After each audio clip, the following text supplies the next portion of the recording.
Hello दोस्तों, नमस्कार। आपके अपने यूट्यूब चैनल एनालिसिस क्लास में स्वागत है। दोस्तों, आज के इस क्लास में semester 1 economics honours major paper macro economics का एक इम्पॉर्टेंट क्वेश्चन आंसर करवाने वाले हैं, जिससे आप लोग की एग्जाम क्यों से इम्पॉर्टेंट है। इस सिलेबस न्यू शिक्षा नीति के अनुसार 2022-26 का सेशन है। चाहे आप BBMK से या बिनावा यूनिवर्सिटी या SKMU या कोल्हान यूनिवर्सिटी झारखंड के किसी भी यूनिवर्सिटी से हो, आपकी एग्जाम क्यू से वेरी मोस्ट इंपॉर्टेंट प्रश्न है। हमने पिछले वीडियो में आप लोग को बता रखे सीमांत उपयोगिता ह्रास नियम क्या है। ठीक है, अगर आपने नहीं देखे तो डिस्क्रिप्शन बॉक्स के नीचे लिंक दिया हो, आप वहां से भी देख सकते हैं। आज की इस क्लास में दूसरा क्वेश्चन बताने वाले। क्वेश्चन नंबर 2 है आप लोग का कि सीमांत उपयोगिता ह्रास नियम के आलोचनात्मक व्याख्या करें एवं इसके मान्यताओं को लिखें। तो चलिए हम समझने वाले बिल्कुल सरल शब्दों में, आप हमारे साथ लास्ट तक बने रहिएगा। अगर आपने अभी तक चैनल को सब्सक्राइब नहीं किया तो चैनल को सब्सक्राइब कर लीजिएगा। ठीक है, तो चलिए हम आज की क्लास को हम स्टार्ट करते हैं। सीमांत उपयोगिता ह्रास नियम। ठीक है, यानी कि सीमांत उपयोगिता ह्रास नियम के बहुत से शास्त्रियों ने परिभाषित किया था। ठीक है, लेकिन बहुत से शास्त्रियों ने इसकी आलोचना भी की है। इस पॉइंट को हम समझेंगे और इसकी क्या की मान्यताएं होनी चाहिए। ठीक है, तो चलिए हम एक एक करके डिफिनेशन को समझते हैं।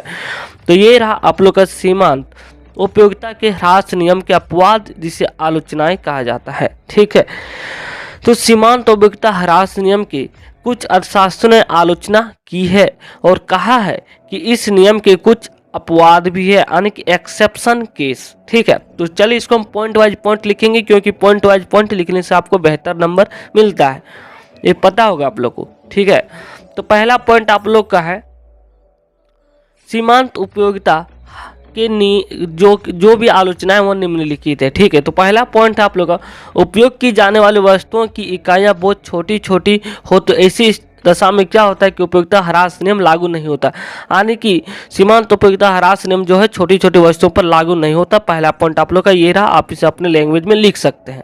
ठीक है, नेक्स्ट अब इसी में है पॉइंट नंबर एक का ए और बी। ठीक है, पहला नंबर है प्रोफेसर चैपमैन, ये एक अर्थशास्त्री जिन्होंने उपयोगिता ह्रास नियम को परिभाषित किया है। इस अपवाद के संबंध में चाय बनाने वाले के लिए कोयला का उदाहरण लिया है। ठीक है, यदि चाय बनाने वाले व्यक्ति को कोयला का एक एक टुकड़ा दिया जाए तो उसके लिए प्रत्येक जो होता है अगले टुकड़े की उपयोगिता बढ़ जाएगी। यह है पहला पॉइंट। दूसरा पॉइंट यह उदाहरण लिया है कि मधुर संगीत एवं खुदरा सुंदर कविता अच्छे साहित्य के संदर्भ में यह नियम लागू नहीं होता। ये रहा दूसरा पॉइंट, क्योंकि मधुर संगीत हो गया और कविता हो गया, सुंदर सुंदर कविता हो गया, अच्छे साहित्य के संदर्भ में जो नियम लागू नहीं होता है, क्योंकि मधुर संगीत का कविता हमें बार बार सुनने का मन करता है, अर्थात इसकी जो होती है वो उपयोगिता जो है घटती नहीं है। अतः यह नियम लागू नहीं होता, लेकिन यह अपवाद भी मान्य नहीं है, क्योंकि बार बार एक ही गीत या गाने सुनने से उसकी प्रति जो रुचि कम होती जाती है। ठीक है, दूसरा पॉइंट अर्थात यानी कि उपयोगिता घटती जाती है। तीसरा पॉइंट है मादक पदार्थों के उपयोग में लागू नहीं होता, यानी कि सीमांत उपयोगिता ह्रास नियम जो दिया गया है और मादक पदार्थों यानी कि नशे चीज़ों में नशीली पदार्थों के उपयोग में लागू नहीं होता। तो चलिए इसको एक्सप्लेन करते हैं।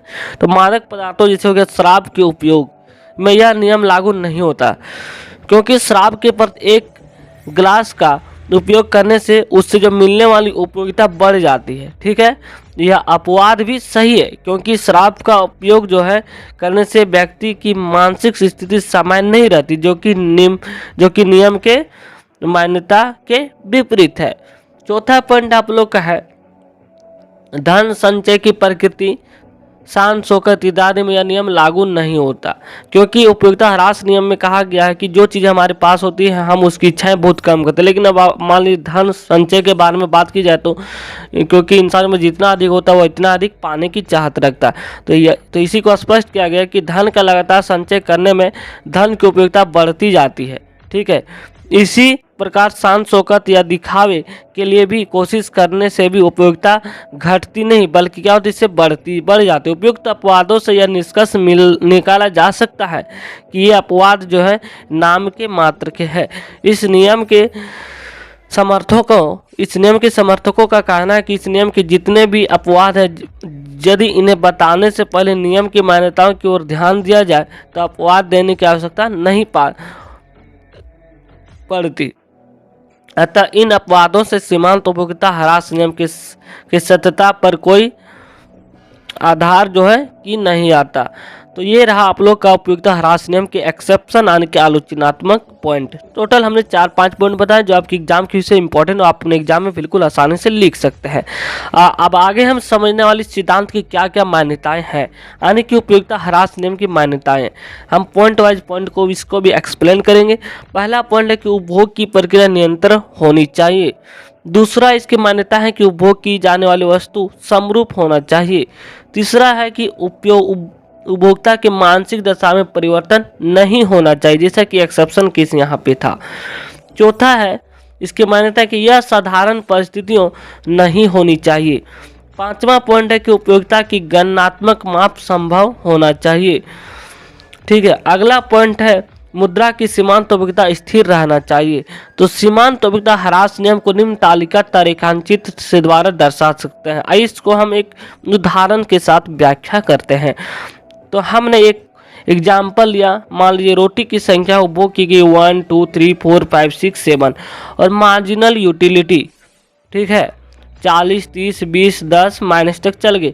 टोटल यूटिलिटी यानी कि कुल उपयोगिता और सीमांत उपयोगिता इसे हिंदी में कहा जाता है। ठीक है, मार्जिनल यूटिलिटी यानी सीमांत उपयोगिता, टोटल यूटिलिटी मतलब कुल उपयोगिता। तो इस तालिका से हम क्या निष्कर्ष निकालते हैं इसको समझते हैं। ठीक है, इस तालिका से कुल उपयोगिता तथा सीमांत उपयोगिता के बीच निम्न संबंध का पता चलता है। तो चलिए हम एक एक पॉइंट को एक्सप्लेन करते हैं। यहीं से उदाहरण से आप लोग को समझना है। जब तक सीमांत उपयोगिता के मार्जिनल यूटिलिटी धनात्मक रहता है, कुल उपयोगिता में वृद्धि होती है।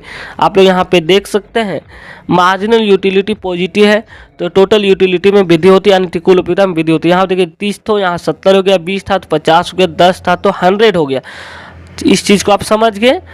दूसरा पॉइंट है कि सीमांत उपयोगिता शून्य होने पर कुल उपयोगिता अधिकतम और स्थिर हो जाता है, यानी कि सीमांत उपयोगिता शून्य हो जाने पर यहाँ पे देख सकते हैं वह स्थिर हो गया है। ठीक है, अगला पॉइंट यहाँ पे है सीमांत उपयोगिता के ऋणात्मक होते ही कुल उपयोगिता घटने लगता है, यानी कि सीमांत उपयोगिता ऋणात्मक होते ही कुल उपयोगिता क्या होता है, घटने लगता है। यानी कि सीमांत उपयोगिता देख सकते हैं यहाँ पे ऋणात्मक है, ठीक है, तो ये घटने लगा 100 था तो अब 90 हो गया। तो इसी पॉइंट को दर्शाया गया है। चौथा पॉइंट में दर्शाया गया कि सीमांत उपयोगिता का योगफल करने से क्या होता है, कुल उपयोगिता प्राप्त हो जाता है। तो ये रहा आप लोग का टोटल 4 पॉइंट यहाँ पे उपयोगिता ह्रास नियम की मान्यताएं और आलोचनात्मक व्याख्या। तो इस वीडियो से आप लोग को सारा क्लियर हो जाता है और उम्मीद करते हैं इस सारी चीज़ों को पॉइंट को आप लोग समझ गए होंगे। और अगर आपने अभी तक चैनल को सब्सक्राइब नहीं किया तो चैनल को सब्सक्राइब कर लीजिएगा ताकि आपको आने वाले वीडियो का नोटिफिकेशन समय पर मिल सके। तो इस चैनल के माध्यम से पूरे आप लोग को एग्जाम से पहले सिलेबस को कंप्लीट करवा दिया जाएगा। माइक्रो इकोनॉमिक्स या किसी भी सेमेस्टर से हो, सेमेस्टर 1 से सेमेस्टर 6 कर सारे सिलेबस को इस चैनल के माध्यम से कंप्लीट करवा दिया जाता है। तो थैंक यू गाइज।